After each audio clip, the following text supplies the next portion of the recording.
കോട്ടയം ടൗണിൽ നിന്നും ഉദ്ദേശം 11 കിലോമീറ്റർ തെക്കുഭാഗത്തായിട്ടാണ് കുടജാദ്രിയെ ഓർമ്മിപ്പിക്കുന്ന രീതിയിൽ പനച്ചിക്കാട് എന്ന ഗ്രാമം സ്ഥിതി ചെയ്യുന്നത്.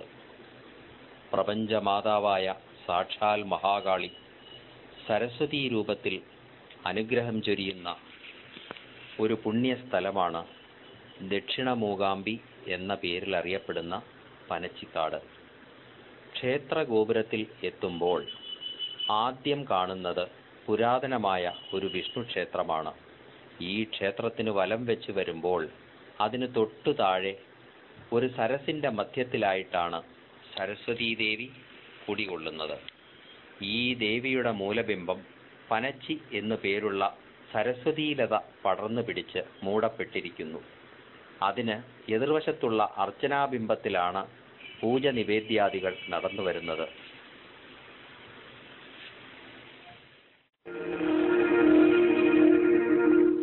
ഓം ശ്രീമാത്രേ നമഃ.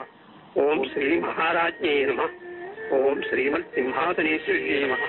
ഓം ചിതാഗ്നികുണ്ഡ സംഭൂതായേ നമഃ. മഹാമയേ ജഗദംബികേ അഭിവാദയേ പരമേശ്വരമാഹം ഭോ.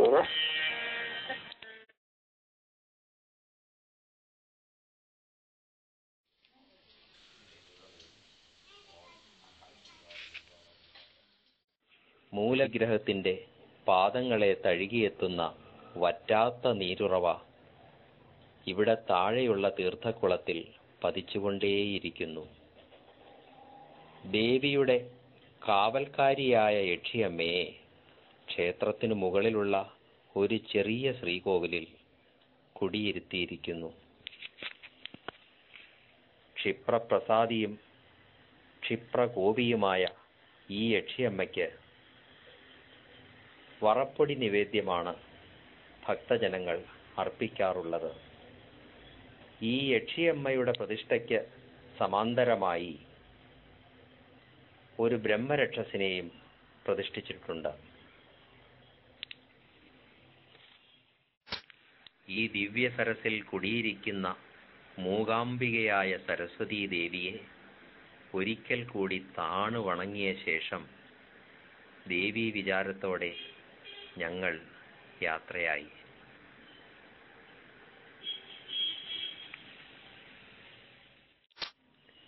വെള്ളപ്പളുങ്കു നിറമൊത്ത വിദഗ്ധരൂപീ കള്ളം കളഞ്ഞ കമലത്തിലെഴുന്ന ശക്തി വെള്ളത്തിലെ തിരകൾ തള്ളി വരും കണക്കൻ ഉള്ളത്തിൽ വന്നു വിളയാടുക സരസ്വതീ നീ.